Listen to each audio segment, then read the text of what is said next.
বাংলাদেশে একটা পপুলিস্ট রাজনীতির দিক হচ্ছে ভারতকে গালি দেয়া। সেটা আপনি জনপ্রিয় হইতে গেলে আপনি ভারতকে একটা গালি দিতে হবে, ভারতকে আপনার যেটা আপনি শুরু করছেন যে অনেক কিছু শেষ করে দিতে হবে সেটা বলা। বিএনপির অবস্থানটা আসলে কি হবে? কেন আমি প্রশ্ন করতেছি, বিএনপির রাজনীতি তো এই 15 বছর বাদ দিলে আমি কিন্তু ভারতের গালাগালি বা ভারতকে ইঙ্গিত করে কথা বলা সেগুলি দুই একটা এরকম ছিল না যে তা না, ছিল।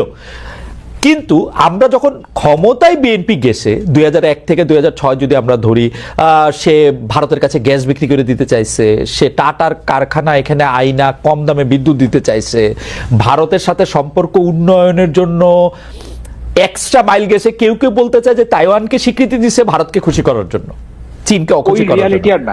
ওই রিয়ালিটি আর নাই, সেই রিয়ালিটি এখন আর নাই। এটার কারণ হচ্ছে কি, আমি আপনাকে একটা ঘটনা, ছোট্ট ঘটনা। 2024-এর নির্বাচনের আগে আমাকে বাংলাদেশের একজন সেনা কর্মকর্তা, আমি এখানে নাম বলছি না, তো উনি আমাকে বললেন যে উনি যোগাযোগ ছিল প্রফেশনাল কারণে, এবং আমি আপনাকে শুধু এতটুকুই বলছি যে ওনার যে প্রফেশনাল কারণে ভারতের সাথে যোগাযোগ ছিল এটা লেজিট, এটা ওনার প্রফেশনাল ক্যাপাসিটি দিয়ে হওয়ার কথা। তো ওনাকে বাংলাদেশের আওয়ামী লীগ সরকারের প্রায় 15 জন এমপি রিজিউমে সিভি দিয়েছেন ভারতে পৌঁছানোর জন্য, এবং এর মধ্যে 3 জন সেটা হিন্দিতে ট্রান্সলেট করে দিয়েছেন। সিরিয়াসলি? তো বুঝতেই পারছি, একেবারে হিন্দিতে এখান থেকে ট্রান্সলেট করে দিয়েছে যাতে ওখানে পৌঁছলে পড়তে সুবিধা হয়। এখন আমি আসলেই মনে করি না যে বিএনপি, ধরা যাক যদি বিএনপির, আমি বিএনপির কিছু নেতাদের সাথে কথা বলেছি, আমার কাছে কখনোই মনে হয় না যে তারা প্রো ইন্ডিয়ান, তারা পরিপূর্ণভাবে প্রো বাংলাদেশী। কিন্তু তার মানে এই না যে আপনি ভেঙে ফেলবো, মানে আপনাকে রিয়েলিস্টিক হতে হবে। তো আচ্ছা, কথাটা যখন উঠলোই আমার কাছে কিন্তু সবসময়, মানে আমি এইটা আওয়ামী লীগের সময়ও আওয়ামী লীগের লোকজনরে, বিএনপির লোকজনরে সবসময় আমি এটা বলছি যে ভারত হয়তো আওয়ামী লীগের সাপোর্ট করে, কিন্তু ভারতের এই জুজুর ভয়টা বোধহয় আওয়ামী লীগে বেশি দেখায়। এটা একটা জুজু করে ওরা হয়তো এটা দেখায়। তাইলে এটা সত্যি, মানে ভারতে সিভি পাঠাইতে হইতো হিন্দিতে ট্রান্সলেশন কইরা? আচ্ছা, পাঠাতে হতো কিনা এটা আমি জানি না, কিন্তু পাঠানো হয়েছে। আচ্ছা, মানে তাহলে আমি একটা জিনিস বলি যে আপনার কাছে কি মনে হয় এই জুলাই আগস্টের আন্দোলনের সময় ভারত তার ওই যে ব্লেসিং, সেই ব্লেসিং এর হাতটা একটু সরাই নিছিল শেখ হাসিনার উপর থেকে? না, আমি আগেও বলেছি যে লাইভ টিভিতে একটা বাজে শব্দ করে বলে ফেলেছি। তো যাই হোক, আপনার অনুমতি নেই বলছে, ফ্রম র ইট ওয়াজ এ ক্লাস্টার ফাক, as simple as that. তাদের ইন্টেলিজেন্স 100% ফেল করেছে। এটার কারণ হচ্ছে গিয়ে they took it very easily. They took it, মানে আমরা কিন্তু, আমি একা না, আর আমরা অনেকে ভারতীয় পত্র পত্রিকায় লিখেছি যে এই ঘটনাটা ঘটতে পারে। আমি নিজে লিখেছি, অনেক লিখেছে, এরকম আরো অনেকে লিখেছে যে বাংলাদেশে, এবং এখন থেকে না, বহু বছর ধরে, যে বাংলাদেশে ব্যাপকভাবে অ্যান্টি ইন্ডিয়ান সেন্টিমেন্ট তৈরি হয়েছে। এবং এই অ্যান্টি ইন্ডিয়ান সেন্টিমেন্ট তৈরির মূল কারণ হচ্ছে গিয়ে ভারত একটা অবৈধ ফ্যাসিস্ট রেজিমকে ব্লাইন্ডলি সাপোর্ট করছে, এবং এই কথা ইন্ডিয়ানরা তো শোনেই নেই। এবং সেই সাথে তাদের যে ইন্টেলিজেন্স, এটা কোনো, আমি মনে করি না খুব একটা এফিশিয়েন্ট। এটা আমি একটা কারণও আছে যে আমি বিভিন্ন সময় তাদের টক শোতে যারা তাদের বাংলাদেশ এক্সপার্ট তাদের কথা শুনি, ইউ উইল নট বিলিভ যে তারা কোন লেভেলের ইগনোরেন্ট। তো তারা বাংলাদেশ সম্বন্ধে খুব ভালো জানেনও না, তাদের ইন্টেলিজেন্স কমপ্লিটলি ফেল করেছে। এবং আমি মনে করি না যে ভারত আওয়ামী লীগের উপর থেকে হাত উঠিয়ে নিয়েছে, এটা কমপ্লিটলি হোম গ্রোন আন্দোলন, এবং এই অভ্যুত্থানের কারণে তারা পরাস্ত হয়েছে। সায়ের ফিরে আসছে, আমি শুধু এই প্রশ্নটা করে রাখি, এটা সায়েরও আসলে একটু আমি জানতে চাইবো যে, মানে ধরেন আমরা থিওরিতে ফেলি, মানে আসলে ইদানিং হয়েছে কি এমন সব কমেন্ট আসে এবং কাইটা কুইটা এমন কি প্রশ্নের যে কি। কিন্তু আমি প্রশ্নটা এরকম করতে চাই যে যদি আমি ধইরা নেই যে আপনি যে শব্দটা, বিউটিফুল শব্দটা ব্যবহার করে বললেন, জুলাই আগস্টের যেটা করছে, তো সেইটা কি 15 বছর ধরে কি তারা এটা সফল হইতেছিল? 15 বছর ধরে কি তারা তাগো আয়ত্তে ছিল? আইসা এই পয়েন্টে আইসা এটা ব্যর্থ হইলো। স্যার আমরা কথা বলতেছিলাম যে ইন্ডিয়া আসলে শেখ হাসিনার উপর থেকে তার ব্লেসিং এর হাতটা সরাই লইছিল কিনা, যেই কারণে জুলাই আগস্ট, না এটা আপনি একটু পরে করেন, আমি একটু ফাহামরে জিগাইলো এই ঘটনাটা যে ফাহাম আপনার কাছে কি মনে হয় যে আগে সফল ছিল পরে সফল হয়, এই পয়েন্টে আইসা ব্যর্থ হয়েছে? এখানে আমি দেখেন ভাই, আমি আপনাকে একটা, এইখানে কিছু কথা বলা যায়, ঠিক আছে বলি, আমি একটু রিস্ক নিয়ে কথাটা বলি। রিস্ক নিয়ে কথাটা বলা মানে মানুষের শোনাও দরকার।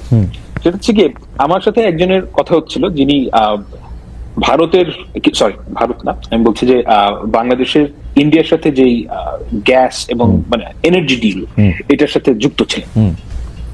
তো উনি আমাকে একটা খুব ইন্টারেস্টিং পার্সপেক্টিভ দিয়েছেন। বলে আপনারা মনে করেন যে এই সময় কিভাবে ঘটনাটা ঘটতো, এটা এগেইন আমি কিন্তু এটা তার ভার্সনটা বলছি, এটা সত্য কি মিথ্যা জাজ করার ক্ষমতা আমার নাই, আমি শুধু তার ভার্সনটা আপনাকে বলছি, কিন্তু এটার মধ্যে ইনস্ট্রাকশন আছে, এটা ইন্টারেস্টিং। তার ভার্সন অনুযায়ী যে ভারতীয় যারা কর্মকর্তা ছিলেন তারা এই ডিলগুলো করতেন কিভাবে, যে বাংলাদেশিরা গিয়ে বাংলাদেশিদের সাথে ডিল করবে, গভর্নমেন্টকে প্রেসার দিবে থ্রু ইন্ডিয়া। ওকে। এবং তার ভার্সন অনুযায়ী যে এটার মধ্যে যে যারা এই এখানে উপস্থিত যারা মানে ভারতীয় কর্মকর্তা অর্থাৎ হাই কমিশন, তারা এটা আদৌ গভর্নমেন্ট ব্যাকড কিনা কেউ জানে না। তো এখানে একটা সিন্ডিকেট তৈরি হয়েছিল। এখন এই সিন্ডিকেট যে তৈরি হয়েছিল এটা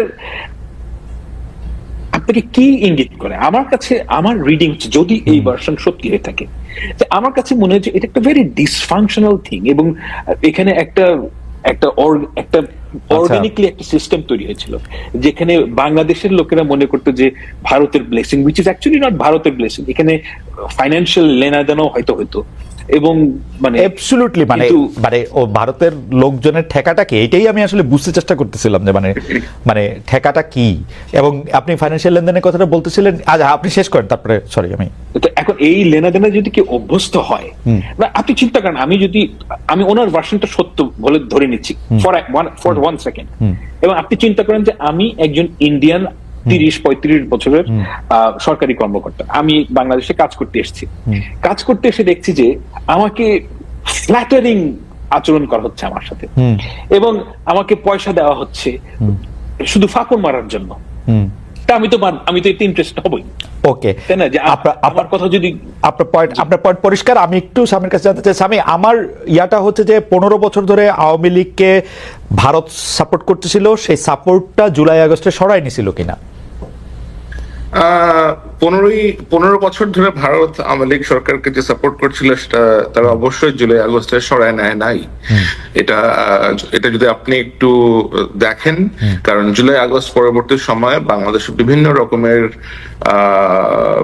পরিকল্পিত স্যাবোটাজ করার চেষ্টা করা হয়েছে। তারা যদি সেগুলো সরাই নিত তাহলে তো তারা এই স্যাবোটাজ গুলো আর করার চেষ্টা করতো না।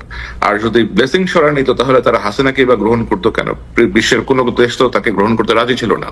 গ্রহণ করছে কি, বন্দি করে রাখছে, কি আর করছে? না, বন্দি করে রাখলে তাহলে সে কথা বলতেছে কেমনে? কত তো ফোনই করতেছে, সামনে আসে না। না সে সামনে আসে না, তার লজ্জা লাগে নাকি? সে কেন সামনে আসে না সেটা সে বলতে পারে। এটা একটা ভালো শব্দ বলছেন। যাই হোক, আরেকটা যে তার চেহারা এখন সে দেখাবে না, যে বিকজ তার কয়েকদিন আগে তো সে বলছিল হাসিনা পলায় না, হাসিনা যায় না, কয়েকদিন পরে তো নিজেই বাক্স হয়ে যাচ্ছে। আচ্ছা ঠিক আছে, আমি তাহলে আপনিও প্রায় একই মত। আপনার কাছে একজন, মানে আমরা আসলে দর্শকদের অনেক মতামত পাচ্ছি, একজন আপনার কাছে জানতে চাইছে স্বামী, যে খালেদ ভাই সামীম ভাইকে জিজ্ঞেস করেন, উনি ওয়াকারকে নিয়ে বিভ্রাট হয়েছে, এর আগে পোস্টে বলেছিলেন, এখন উনি জেনারেল ওয়াকারের ভুল ত্রুটিগুলি পয়েন্ট আকারে দেখিয়েছিলেন, হুট করে উনার স্ট্যান্ড চেঞ্জ কেন? না আমরা আসলে আমার স্ট্যান্ড চেঞ্জ হয় নাই। আমার স্ট্যান্ড বিভিন্ন রিসার্চ করার পরে, বিভিন্ন স্টাডি করার পরে, বিভিন্ন রকম তথ্য উপাত্ত সংগ্রহ করার পরে আমি বুঝতে পেরেছি যে এই লোক বাংলাদেশের জন্যই এখন পর্যন্ত কাজ করে যাচ্ছেন। বাংলাদেশের কোন রকমের ক্ষতির কারণ উনি অন্তত হবেন না, বরঞ্চ দেশটাকে একটা স্থিতিশীল পরিস্থিতিতে পৌঁছানোর জন্য তিনি একেবারেই চেষ্টা করে যাচ্ছেন। এটাই আমার কাছে একেবারে ভেতর থেকেই আমি এরকম তথ্যপাত্র এগুলো সবকিছু আমি পেয়েছি, কারণ তার মধ্যে ওই আকাঙ্ক্ষা নাই। উনি স্পষ্টভাবেই গত 2 সপ্তাহ আগেই একটা বোধহয় অফিসার্স কনফারেন্স হয়েছে, উনি ওখানে গিয়ে বলেছেন যে আমার এগুলো নেওয়ার কোনো ইচ্ছা নাই, তোমরা যদি কেউ মনে করে থাকো যে আমি এরকম অডাসিয়াস, দেন ভাই I will quit the job, আমি like I am leaving, you guys take over and do whatever you want to. এখন দ্য ফ্যাক্ট ইজ জেনারেল ওয়াকারের মতো এরকম পপুলার অথবা এরকম অ্যাকসেপ্টেন্স ওয়ালা মিলিটারি অফিসার এবং সেনাপ্রধান বাংলাদেশ সেনাবাহিনীতে গত 15-16 বছরে আসে নাই, to be very frank with you. অনেকেই বলবে যে হ্যাঁ এই জনপ্রিয় ছিল, ও জনপ্রিয় ছিল। জেনারেল ওয়াকারের যেরকম অ্যাকসেপ্টেন্স আছে সৈনিকদের কাছে, আদার র্যাঙ্কস এর কাছে, অফিসারদের কাছে, এটা আপনি অন্য আরেকজনকে রিপ্লেস করতে পারবেন না। মানে শেখ হাসিনা সব কাজ খারাপ না আসলে? না, শেখ হাসিনা সব কাজ খারাপ না, এটা তো শেখ হাসিনা তো সব কাজ খারাপ না। আচ্ছা ঠিক আছে, আমি আসতেছি আপনার কাছে। শেখ হাসিনা সব কাজ খারাপ না হলে সে আজিজরা দিল কেন? আজিজ চোর পাটপাট। হ্যাঁ, আজিজকে দিছে খারাপ,